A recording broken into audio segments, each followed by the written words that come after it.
नमस्कार. आज आपण विरारमध्ये घडलेल्या एका खरंच खूप मोठ्या घटनेबद्दल बोलणार आहोत. नारंगी फाटा परिसरात एक 4 मजली इमारत कोसळली आहे. हो, आणि ही घटना खूपच धक्कादायक आहे. सुरुवातीला जी बातमी आली ती ऐकून खरंच काळजी वाटली. म्हणजे ढिगाऱ्याखाली जवळपास 25 ते 30 लोक अडकल्याची भीती होती. आणि 3 जणांचा मृत्यू झाल्याची पण बातमी होती सुरुवातीला. हो, तर आज आपण याच घटनेबद्दल, म्हणजे नेमकं काय घडलं, बचाव कार्य कसं झालं आणि यातून काय गोष्टी समोर येत आहेत यावर जरा सविस्तर बोलूया. नक्कीच. तर सुरुवात करूया. ही घटना घडली विरार पश्चिमेला नारंगी फाटा भागात. जी माहिती आपल्याकडे आहे त्यानुसार ही एक 4 मजली इमारत होती. जुनी इमारत असाली बहुतेक. हो, आणि तिचा एक मोठा भाग म्हणजे जवळपास एक संपूर्ण विंगच कोसळली आहे. अरे बापरे, म्हणजे पत्त्यांसारखी कोसळली असेल अगदी. अगदी.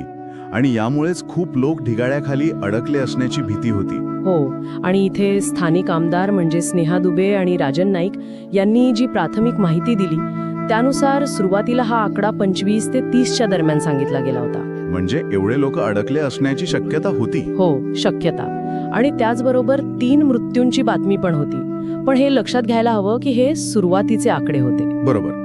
अशा मोठ्या दुर्घटनांमध्ये पहिले येणारे आकडे हे बऱ्याचदा अंदाजितच असतात. गोंधळ असतो खूप. अगदी. त्याला काय म्हणतात, फॉग ऑफ क्रायसिस म्हणतात बघा. म्हणजे संकटाच्या वेळी सुरुवातीला माहितीचं एक प्रकारचं धुकं असतं. नेमकं काय झालंय हे कळायला वेळ लागतो. स्थानिक प्रतिनिधी पोहोचतात लवकर, पण त्यांच्याकडे पण पूर्ण चित्र नसतं. ते जे बघतात, ऐकतात त्यावरून अंदाज देतात. अच्छा, त्यामुळे ते आकडे महत्वाचे पण अंतिम नाहीत. बरोबर. परिस्थितीचं गांभीर्य कळण्यासाठी ते महत्वाचे असतात. मग सगळ्यात महत्वाची गोष्ट म्हणजे बचाव कार्य लगेच सुरू झालं. ही खूप दिलासादायक बाब आहे. हो, नक्कीच. राष्ट्रीय आपत्ती प्रतिसाद दल म्हणजे NDRF ची टीम तिथे पोहोचली. हो, NDRFचं अशा परिस्थितीतलं काम खूप महत्वाचं असतं. ते यासाठीच प्रशिक्षित असतात.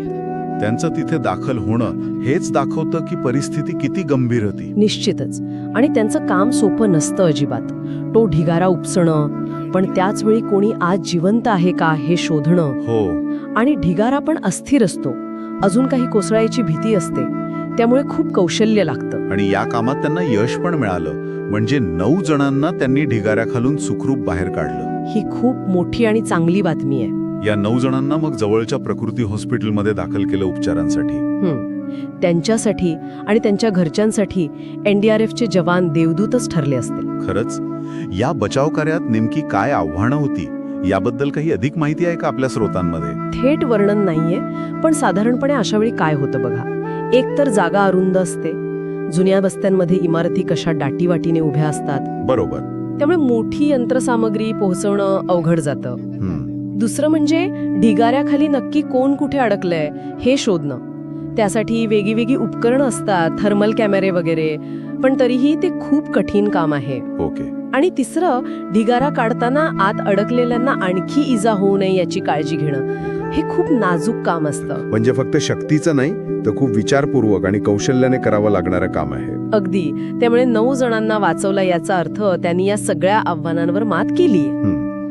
आता पुन्हा त्या सुरुवातीच्या माहितीकडे येऊया. स्थानिक आमदारांनी माहिती दिली, पण ती बचावकार्य सुरू असताना चालली. यातून माहिती व्यवस्थापनाबद्दल काय वाटतं? हा एक महत्वाचा मुद्दा आहे खरं तर. अशा आपत्तीकालीन परिस्थितीत माहितीचा जो काही प्रवाह असतो तो नियंत्रित करणं खूप आवश्यक असतं. कारण एका बाजूला लोकांना उत्सुकता असते, मीडियाला बातमी द्यायची घाई असते. हो. तुला बचाव करणाऱ्या यंत्रणांना शांतता आणि अचूक माहिती हवी असते, जेणेकरून त्यांच्या कामात अडथळा येऊ नये. मग स्थानिक प्रतिनिधींकडून येणारी माहिती ती जलद असते, पण अनेकदा अपूर्ण किंवा पडताळणी न केलेली असू शकते. त्यामुळे गैरसमज किंवा भीती वाढू शकते. बरोबर. म्हणून शक्यतो एकाच अधिकृत ठिकाणाहून, म्हणजे कंट्रोल रूम मधून वगैरे माहिती देण्याची एक पद्धत असायला हवी. SOP म्हणतात त्याला. आपल्याकडे जी माहिती आहे त्यात असं काही म्हटलंय का की माहिती कशी दिली जात होती?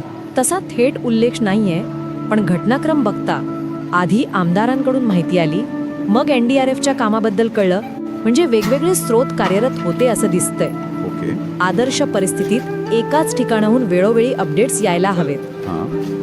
आणि म्हणूनच कदाचित बातमीत म्हटले की बचाव कार्य सुरू असेपर्यंत अंतिम आकडा सांगणं शक्य नव्हतं. अभी कितने लोग अगदी. फंसे रहेंगे कारण गाड़ी में? अजूनही कोणीतरी किती लोक ढिगाऱ्याखाली फसले असू शकतं ही शक्यता असतेच. आणि ही तो इतना अनिश्चितता, 12 बजे यामुळे बचाव पथकांवर पूरा किती पूरा ये गिर प्रचंड गया दबाव क्या? असेल. चौथा मालेगा क्या? खूप पूरा ये जास्त. गिर गया. ते फक्त ढिगाऱ्याशी नाही तर वेळेच्या विरोधात पण लढत असतात. प्रत्येक मिनिट बीच में महत्त्वाचं जगह असतं. खाली थी कि आणि कैसे था? बाहेरून माहितीसाठी Joint आहे, विचारणा पुरा गिरा? होतच असणार. हो, मतलब अशा एक परिस्थितीत wing गिरा आहे. शांतपणे आणि अचूक काम करणं हे खरंच त्यांच्या व्यावसायिकतेचं लक्षण आहे. म्हणूनच अहवालातलं ते वाक्य महत्वाचं ठरतं की संपूर्ण बचाव कार्य पूर्ण झाल्यावरच नेमका आकडा स्पष्ट होईल. ते फक्त एक वाक्य नाही, ते बचाव कार्यातली जटिलता आणि माहिती मिळवण्यातील आव्हानं पण दाखवतं. म्हणजे विरारची ही घटना फक्त एक इमारत कोसळणं इतकीच छोटं- नाहीये, तर ती आपल्याला आपत्कालीन चौदा- व्यवस्थापन, बचाव चिल्लाने का वजह माहितीचं है? क्या है? कैसा महत्त्व हुआ? याबद्दल बरंच काही सांगते. हो ना, आपण पाहिलं की सुरुवातीला आकडे कसे आले, मग NDRFने कसं काम केलं, 9 जणांना वाचवलं, पण चित्र अजून पूर्ण नव्हतं कारण काम सुरूच होतं. क्या तुम लोग आया? आणि हे आपल्याला एका मोठ्या प्रश्नाकडे घेऊन जातं. शहरांमध्ये विशेषतः जुन्या नारंगी ना, भागांमध्ये नारंगी ना, अशा धोकादायक नारंगी विरार. इमारतींचा प्रश्न किती गंभीर आहे. विजयनगर. बरोबर. नारंगी अनेकदा विजयनगर. नोटिसा दिलेल्या असतात पण लोक 4 जात माले का नाही. बिल्डिंग. किंवा त्यांना पर्याय नसतो.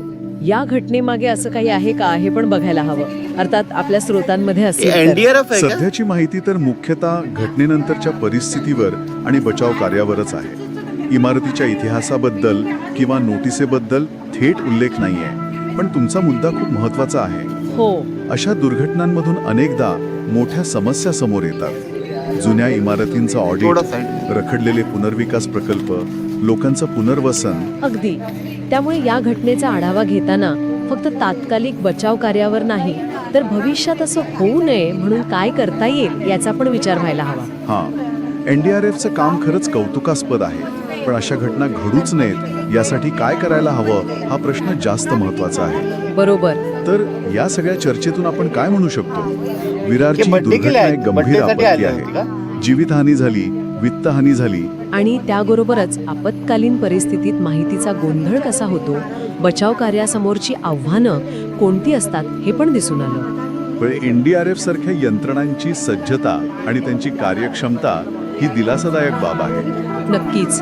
पण तरीही अशा घटनांच्या मूळ कारणांवर लक्ष देणं गरजेचं आहे हे पुन्हा एकदा अधोरेखित झालं. हो, हा अहवाल आपल्याला एका घटनेतून अनेक गोष्टी दाखवतोय. सुरुवातीचा गोंधळ, बचाव कार्याची निकड, त्यातलं यश अपयश, माहितीचं व्यवस्थापन आणि भविष्यात काय करायला हवं याची गरज. अगदी. या सगळ्याचा विचार करायला लावणारी ही घटना आहे. 9 जणांना वाचवणं ही यश नक्कीच मोठं आहे बचाव पथकांसाठी. पण त्याच वेळी सुरुवातीची मृत्यूचे आकडे आणि अडकलेल्या लोकांची संख्या ही त्या दुर्घटनेची भीषणता पण दाखवते. हो, आणि यातून एक शेवटचा विचार मनात येतो. जेव्हा अशी दुर्घटना घडते तेव्हा आपलं लक्ष बचाव कार्य, आकडेवारी यावर असतं. पण जे लोक त्या कितना ढिगाऱ्याखाली लोग वाचतात त्यांचं पुढे काय होतं? त्यांना फक्त शारीरिक कितने बजे हुआ नाही है? तर मानसिक आधाराची पण गरज असते. 12 बजे. खूप मोठा धक्का बसलेला असतो त्यांना. त्यांचं पुनर्वसन कसं होतं, पुरा आहे. आपत्कालीन व्यवस्थापनाचा विचार करताना हा जो मानवी पेहलू आहे त्याचाही विचार तितकाच महत्वाचा नाही का? खरंय, हा प्रश्न खूप महत्वाचा आहे आणि त्यावर खरंच अधिक विचार करायला हवा.